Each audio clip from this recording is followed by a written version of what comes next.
ఈ ఏడాది ప్రారంభంలో సంక్రాంతి కానుకగా విడుదలైన రామ్ చరణ్ గేమ్ చేంజర్ చిత్రం డైరెక్టర్ శంకర్ నిర్లక్ష్యానికి పరాకాష్ఠగా నిలిచిన ప్రాడక్ట్గా అభిమానుల ముందుకొచ్చి ఘోరమైన డిజాస్టర్ ఫ్లాప్గా మిగిలింది.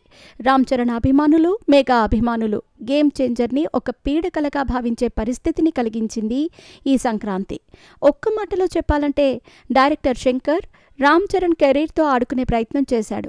బౌండెడ్ స్క్రిప్ట్ లేకుండా మెదడుకి ఏది తోచితే అది చేసుకుంటూ వెళ్లాడు.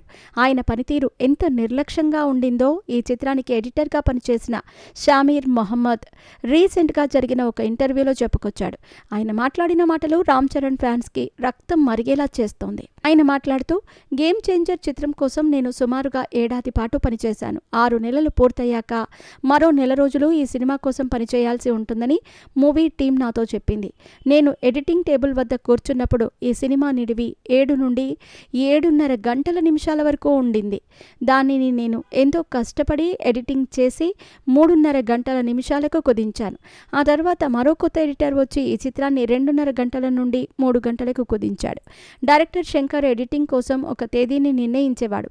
కానీ ఆ తేదీకి ఆయన వచ్చేవాడు కాదు. 10 రోజులు ఆలస్యంగా వచ్చేవాడు. ఇదే పద్ధతి చాలా రోజులు సాగింది. దీంతో 6 నెలల్లో పూర్తవ్వాల్సిన నా వర్క్ 300 నుండి 350 రోజుల వరకు పొడిగింపబడింది. ఇక భరించడం నా వల్ల అవ్వక ఆ చిత్రం నుంచి తప్పుకున్నాను అంటూ చెప్పుకొచ్చాడు షామీర్. 7 గంటలకు పైగా సినిమా ఫుటేజ్ వచ్చిందంటే దాదాపుగా 2 నుండి 3 సినిమాల రేంజ్ ఫుటేజ్ అన్నమాట. బౌండెడ్ స్క్రిప్ట్ ముందుగా సిద్ధం చేసుకుని ఉండుంటే ఇంత నిడివి సినిమా వచ్చేది కాదు. అందుకే ఈ చిత్రం అతుకుల బొందలాగా మారింది. స్క్రీన్ ప్లే చాలా వేగంగా ఉండింది కాబట్టి, కానీ సన్నివేశాలకు మధ్య కనెక్షన్ అస్సలు కుదరలేదు అనే రివ్యూస్ వచ్చాయి.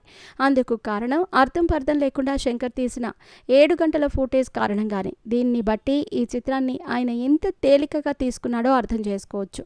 సినిమా క్రియేటివ్ ప్రాసెస్లో ఫెయిల్ అవ్వటం సహజమే. ఏదో ఒక సమయంలో ఆ ఫెయిల్యూర్ని మర్చిపోయి ముందుకు వెళ్ళొచ్చు.